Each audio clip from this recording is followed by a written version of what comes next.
Okay, let's talk about putting together what we've been learning. So if I'm going to find the missing side in similar shapes, so first of all, you'd have to be told that what you're looking at are similar.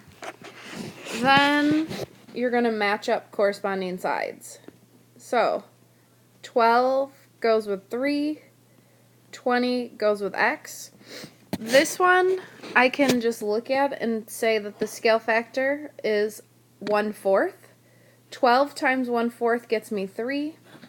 So 20 divided by 4, x would equal 5. So if you can just look at it and tell, then you have no need to write a proportion. So I know x corresponds to 9. I know 1 corresponds to 3. So once again, 3 to 1, I'm multiplying by 1/3. So 9 times 1/3, x would equal 3. So I have no need to write a proportion. Well, in my mind, I don't know the next one. I know 4 corresponds to 3.2 and 7.45 corresponds to x. Now I can write my proportion.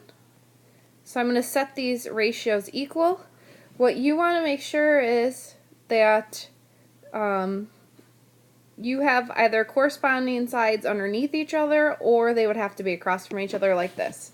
So now I can say 4x equals 7.5 times 3.2. Hold on one second. So 7.5 times 3.2.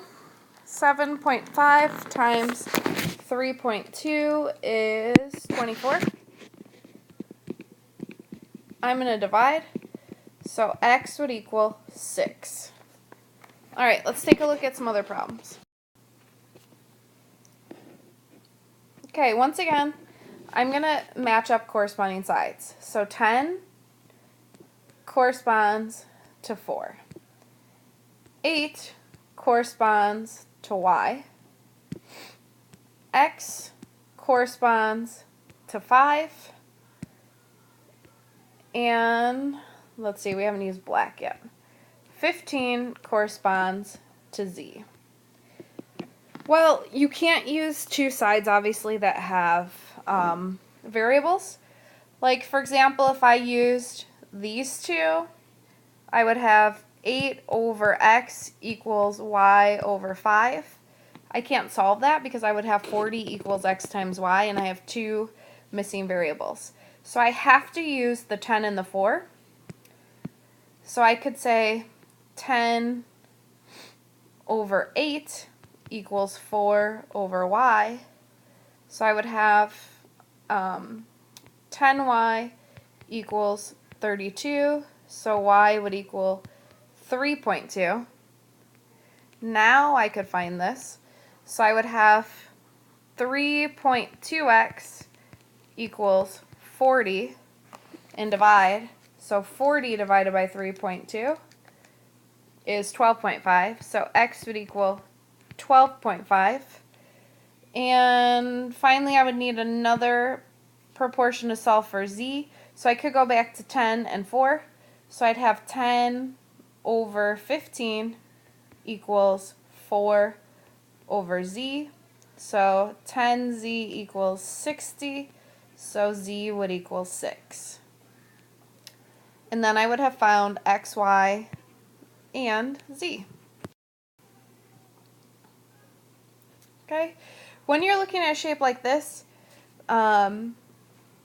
hopefully you see that you have two triangles. You have that little red one, and you have this larger one in blue.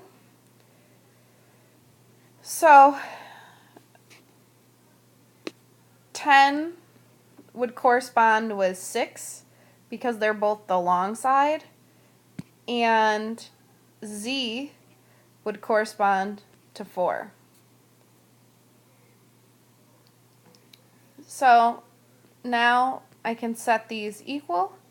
So I would have 40 equals 60 divided by 6. So z would equal 40 divided by 6. which is 6 2/3, or